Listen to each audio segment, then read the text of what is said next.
Yeah, that old line, he needs no introduction, certainly fits with Vida Blue. 17 years in the majors, won 209 games, ERA close to 3, 6-time All-Star, pitched a no-hitter after being called up at the age of 21.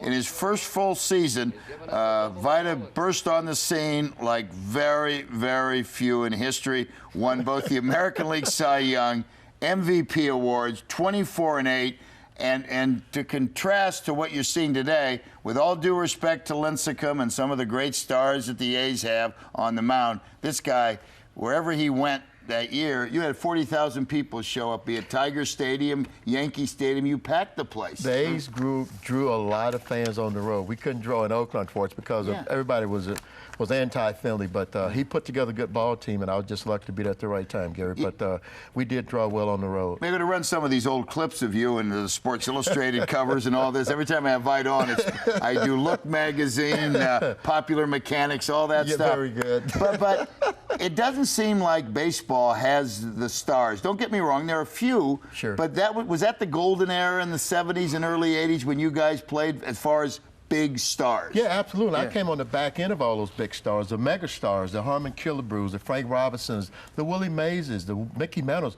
Those guys set the bar for baseball as far as being a superstar. Now I think by definition a superstar is a guy that makes $10 million a year. So, and I'm sure the players don't mind that definition either. Who'd you pitch to in that one All-Star game? Do you remember the lineup? Well, I think leading off, it was Mays, right? Mays led off. He hit a ground ball to Louis Aparicio. Yeah. I know that from that game there were 17 guys that have gone into the Hall of Fame. I'm not sure who's batting second, but Joe Torre might have batted third, batted second, and I've got a chance to face my good buddy Willie McCovey. Yeah, and Aaron's in there too. Hank Aaron hit his first home run off me, his first extra base hit in All-Star competition in Old Tiger Stadium. And now we'll talk about the A's in a moment, but bottom line, it's so easy to, everybody would take the money, but today, guys are too rich to worry about much else, right? Where you guys would promote yourself a little bit, go out of your way to do interviews, and that's what made stars. You had to, and now it's a totally different animal, Gary. Like I said, the guys are so independent that they don't have to come and do certain things. I'm sure that they're just as kind and courteous as far as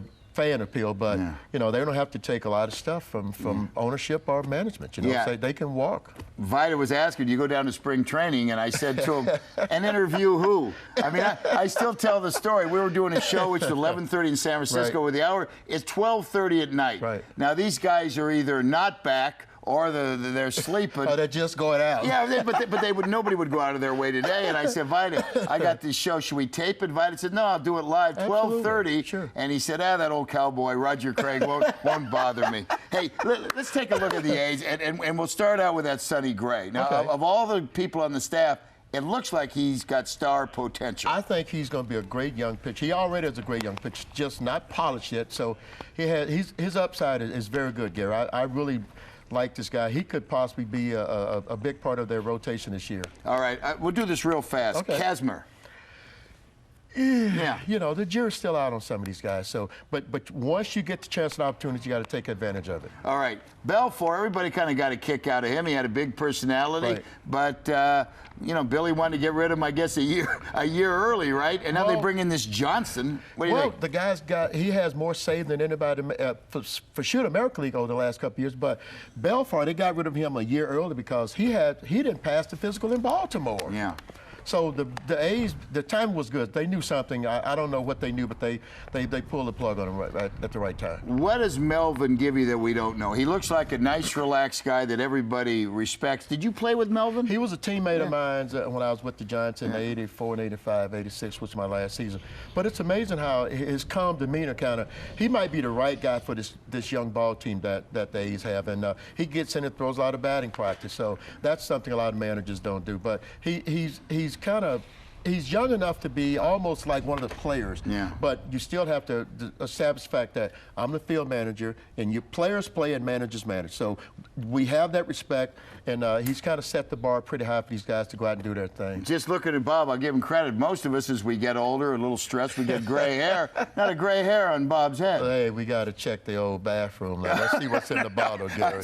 Let's see what's in the bottle. Hey, did you see those spring training catches of Josh Reddick? Yes, I did. That was opening day game. People were calling calling those the greatest catches of all time. I said, well, in spring training, but they were great. Well, I've watched a lot of baseball, you know, National League, American League, and I've seen international baseball. The Japanese players make that play famous. They run and climb the fence and do the backhand. Yeah, I was at the game, and he robbed the same guy. That's what was crazy.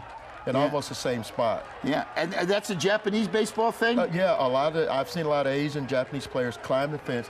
And I've seen a guy put his foot up on the top railing there and got up that high. All right, obviously he was packing some injuries last year, but 2 years ago, 32 home runs, ended up with only 12 last year. Is he a home run hitter?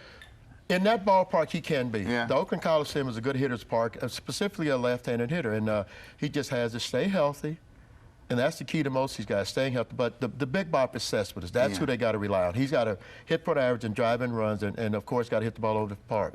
In fact, the way we have this scripted, he's supposed to be the key to the season, which was in the next segment. Okay, I didn't mean to get ahead of myself. Get this man a teleprompter. I mean, no. Hey, Josh Donaldson, that's the one guy that my gosh, 301, 24 home runs, 93 RBIs. Was in the MVP voting. And should have made the All-Star team. Yeah. For a fact, he should have. Did he overstep a little bit last year? You can't expect that again, can you?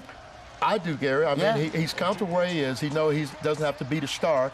And when you have a guy like Cespedes on your ball team, a lot of guys can just kind of fall in line, kind of relax, and do their thing. And he might be the guy that's taking that role right now. But I don't know about this cream pies and stuff in the face. That's gotten old. I can't see. Yeah. Well, listen, they're having fun, but I'm just trying to think. You're going to cream pie you or Reggie Jackson? Somebody be laying. The guy who threw would be laying on his back. Yeah, right? we were notorious for that kind of stuff. I don't think that would have gone over big with the A's teams. Ever since we'll wrap this up with Coco Crisp, only because when he was in the minor leagues and drove a Rolls Royce to Sacramento, I've always found him interesting. That's my kind of guy. Yeah. I think he now drives a Bentley, Gary. No Bentleys, though. No. But see, he can afford it. I'm faking it. But But this guy's good, huh? Yes, absolutely. I think he's another key to today's success too, in that leadoff spot. But he plays great center field, man. All right. He's a guy I would pay to go see, and I don't have to pay, but I would do it if I had to. Fair enough. Vida and I will come back and wrap up this A's special in a moment.